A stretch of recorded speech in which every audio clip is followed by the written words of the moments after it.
Good morning, children. In our last class, we have discussed about the introduction of management. Have you understood? Today we are going to discuss about the features or characteristic of management.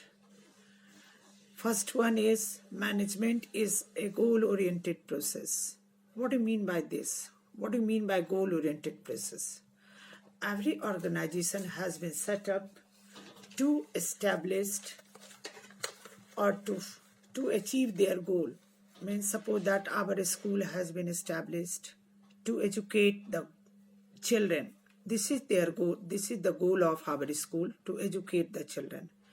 A hospital has been established to treat the patient. This is the goal of that organization. That's why every management works for the achievement of their organizational goal. What do you mean by organizational goal?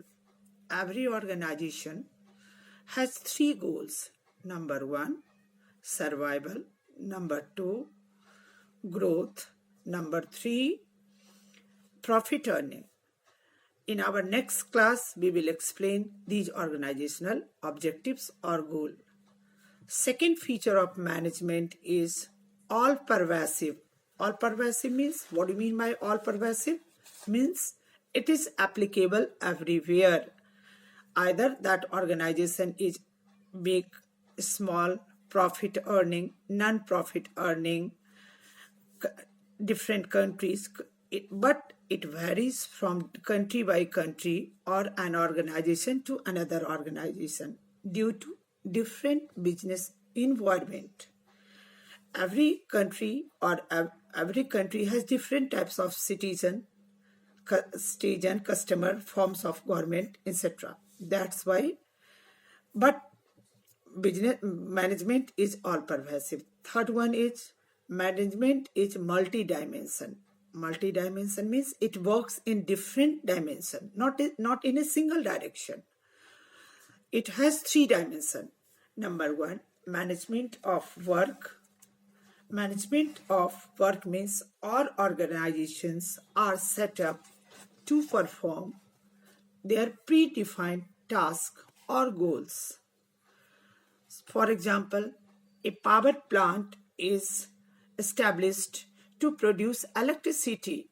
A restaurant is established to provide food and services. A manufacturing company is established to manufacture or to convert raw material into finished goods. This is the management of work. Number two, management of people. An organization depends on its employee or workforce. Workforce or human resource are the greatest resource of an organization. That's why the success of organization depends on manpower. It is the duty of management to manage the people or manpower, because person to person have different types of goal and objectives, and they have some merits and demerits, but every person has some merits. Management looks after their strength or merit. They use the strength of employee and give up the demerits or weakness of the employee. This is the management of people to achieve the organizational goal. Third one is management of operation. Operation means production cycle. What do you mean by production cycle? Production cycle means a whole process of production. Whole process of production means procurement of raw material and finishing. Last point is producing or converting them into finished goods. This is called operation cycle. Management looks after the process of input and finding out the finished goods. Now we have come to our fourth point. Management is a continuous process. Means it is a never-ending process.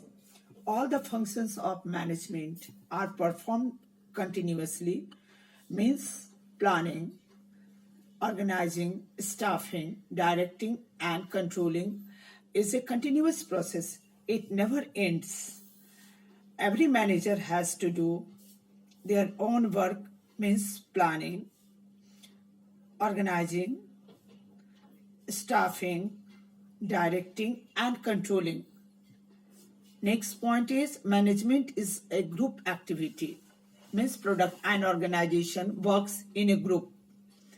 Without group activity, organizational goal can't be achieved. In an organization, a number of people work. They perform different types of work in different duration to achieve their organizational goal. That's why it is a group activity. A single manager can't achieve their organizational goal. That's why it is a group activity. Sixth one is management is a dynamic function. What do you mean by dynamic? That change. You know that our business environment is very dynamic. Dynamic means that change. Do you know in your previous class you have studied business environment? It consisted of political, social, economic, etc. That's why every organization has to change due to their situation or economic environment, social environment. We can explain it with the help of McDonald's example. McD is a food producer of USA. You know that it is famous for selling beef and pork. But in India, it is impossible for McD to sell these two things. That's why, because India has different types of customer. Their demand is different. McD has decided to change their product. In India, they don't sell these two things due to different types of customer. Means customer influence the business organization. So McD survives in Indian society. Next one is management is intangible force. We can feel management.